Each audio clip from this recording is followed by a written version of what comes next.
उमैया इब्ने खल्फ मक्का के सरदारों में से एक अहम सरदार था जो कुफ्र शिर्क का बहुत बड़ा पेशवा और इस्लाम और मुसलमानों के हक में रूए ज़मीन का एक बहुत बड़ा शैतान था। एक दिन इसको पता चला कि उसके एक गुलाम ने बुतों को पूजने से इनकार करके किसी और को माबूद बना रखा है। इसने गुलाम को फौरन बुलाकर पूछा कि मैंने सुना है कि तुमने कोई और माबूद बना लिया है, सच सच बताओ कि तुम किसकी इबादत करते हो।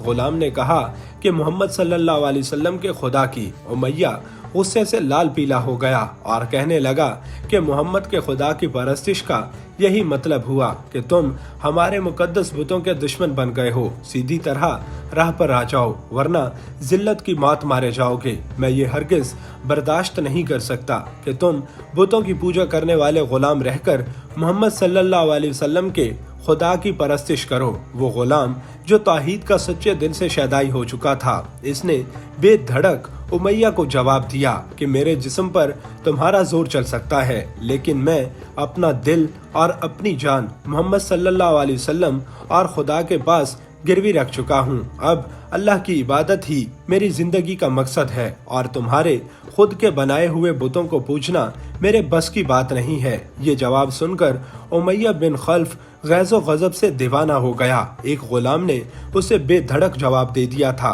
इसने कड़क कर कहा, अच्छा तो फिर अपनी बेदीनी का मजा चखो। मैं तुम्हें देखूंगा कि मोहम्मद और उसके खुदा तुझे कैसे बचाते हैं। उमैया ने इस पर तशद्दुद शुरू कर दिया। मक्का की जमीन गर्मी के सबब बड़ी मशहूर थी। उमैया अपने गुलाम को दोपहर की तपती धूप में जमीन पर लेटाकर सीने पर भारी पत्थर रख देता था ताकि वो करवट न ले सके। फिर कहता था कि मोहम्मद के दीन से बाज आ जाओ, लेकिन इस जुल्म के बावजूद भी इस गुलाम के मुंह से सिवाय अहद के कुछ नहीं निकलता था। उमैया मजीद गजबनाक होकर अजियतें बढ़ाता जाता था। एक मर्तबा उमैया ने जुल्म की इंतहा कर दी। पूरा एक दिन और पूरी एक रात गुलाम को भूखा प्यासा रखा और तपती हुई रेत पर लेटाकर उसके तड़पने का तमाशा देखता रहा। इसकी ये कोशिश भी गुलाम को हक के रास्ते से न हटा सकी। आखिर थक हार कर उमैया ने मक्का के बदमाश लड़कों को बुलाया कि इस गुलाम को इतनी अजियतें दो कि अल्लाह और इसके रसूल का नाम लेना भूल जाए। ये लड़के उमैया की खुशनुदी हासिल करने के लिए इस बेबस गुलाम को बुरी तरह मारते पीटते, जिस्म के कपड़े उतरवाकर लोहे की चादरें पहनाकर तपती धूप में खड़ा कर देते थे, लेकिन गुलाम की जुबान से अहद के सिवा कुछ नहीं निकलता था। इस्लाम की राह में ये बेपनाह अजियतें सहने वाले कोई और नहीं बल्कि सहाबी रसूल सल्लल्लाहु अलैहि वसल्लम हजरत बिलाल हबशी रज़ियल्लाहु ताला अन्हो थे।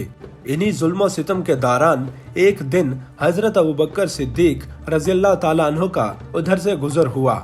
आप रज़ियल्लाहु ताला अन्हो ने उमैया से फरमाया कि ए उमैया, इस बेकस और मजलूम पर इतने जुल्म सितम न कर। इसने तुम्हारा क्या बिगाड़ा है? वो खुदाए वाहिद की इबादत करता है। अगर तू इस पर एहसान करे तो ये आखिरत में तेरे काम आएगा। इस पर उमैया ने निहायत हकारत से कहा कि मैं तुम्हारी इस ख्याली आखिरत को बिल्कुल नहीं मानता। जो मेरे दिल में आएगा मैं तो वही करूंगा। सिद्दीक अकबर रज़ियल्लाहु ताला अन्हो इस जवाब पर काफी अफसरदा हुए। फिर भी आप रज़ियल्लाहु अन्हो ने इसे समझाया कि इस मजलूम पर जुल्म के पहाड़ तोड़ना तेरे शायान शान नहीं है। जिस पर तंग आकर उमैया ने कहा कि तुम इसे खरीद क्यों नहीं लेते। हजरत अबू बकर सिद्दीक फौरन तैयार हो गए और कहा कि क्या दाम लोगे। उमैया ने कहा, तुम्हारे पास एक गुलाम है जिसका नाम फस्तात रोती है, वो मुझे दे दो और इसको ले जाओ। हजरत अबू बकर सिद्दीक रज़ियल्लाहु ताला अन्हो फौरन ही राजी हो गए, जबकि उमैया का ख्याल था कि फस्तात एक निहायत ही आला गुलाम है जिसकी कीमत ज्यादा है। अबू बकर सिद्दीक फौरन इनकार कर देंगे, लेकिन हजरत अबू बकर सिद्दीक रज़ियल्लाहु ताला अन्हो फौरन राजी हो गए तो उमैया को सख्त मायूसी हुई।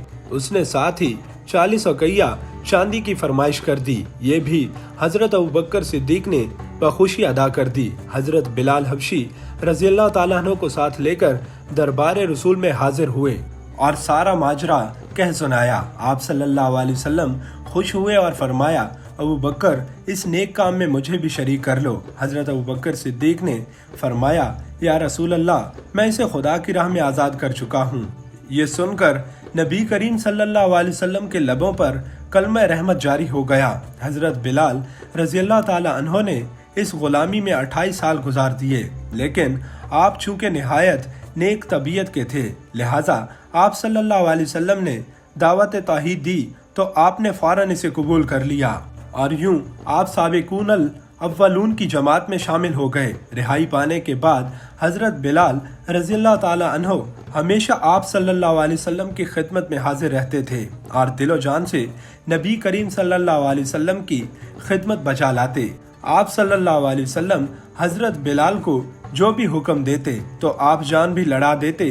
ग़ज़वे बदर से लेकर ग़ज़वे तबूक तक तमाम ग़ज़वात में शामिल रहे, लेकिन हजरत बिलाल रज़ी अल्लाह ताला अन्हो की इस्लाम के लिए सबसे बड़ी खिदमत और इनकी सबसे बड़ी सआदत इस्लाम का पहला मुअज़्ज़िन होना है। हिजरत के बाद जब मस्जिद नबवी सल्लल्लाहु अलैहि वसल्लम तामीर हुई तो आप सल्लल्लाहु अलैहि वसल्लम ने इनको अजान देने की जिम्मेदारी सौंपी।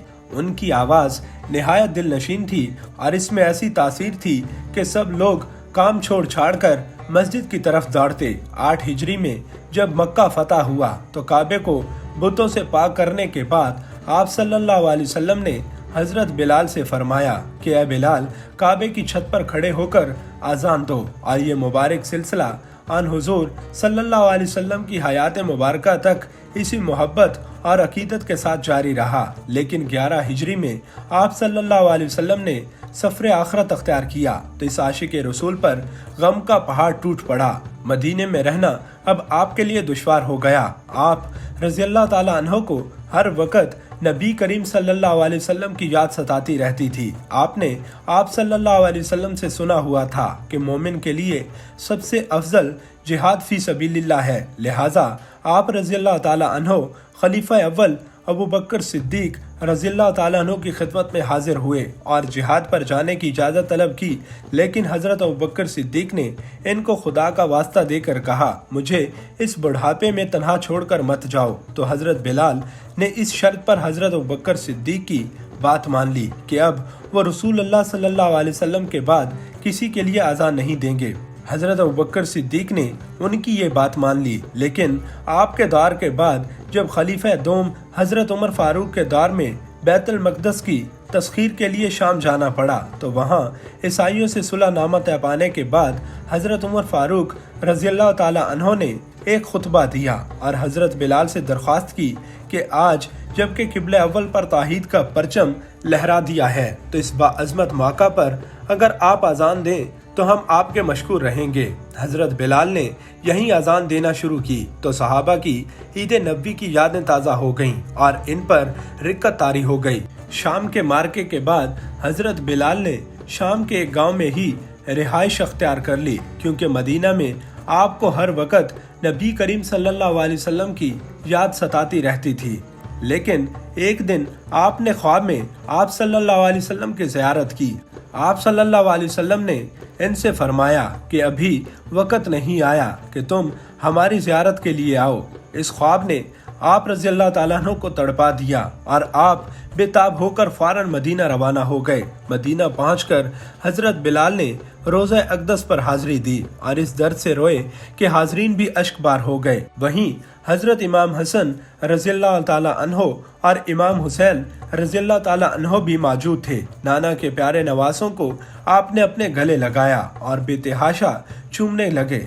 हज़रत इमाम हुसैन रज़ी अल्लाह ताला अन्हो और इमाम हुसैन रज़ी अल्लाह ताला अन्हो ने आपसे अज़ान फजर की फरमाइश की। भला यहाँ रद्द करने की क्या गुंजाइश थी। अगले दिन जब फजर का वक़्त हुआ तो आपने अजान देनी शुरू की। लोगों की ईद रसालत की याद ताज़ा हो गई और इस तरह रोते हुए मस्जिद की जानिब चलने लगे जैसे नबी करीम सल्लल्लाहु अलैहि वसल्लम का दौर वापस आ गया हो। ऐसा दर्दनाक मंजर तारीख में कभी पेश नहीं आया। हजरत बिलाल हबशी ने 60 साल की उम्र में वफात पाई। आपका मज़ार दमिश्क में है। आपको दरबार रिसालत में ख़ास मकाम हासिल है। आइए हम भी अल्लाह पाक से दुआ करें कि वो हजरत बिलाल हबशी रज़ी अल्लाह ताला अन्हो की सिफ़ात में से हमें भी कोई सिफ़त अता करें।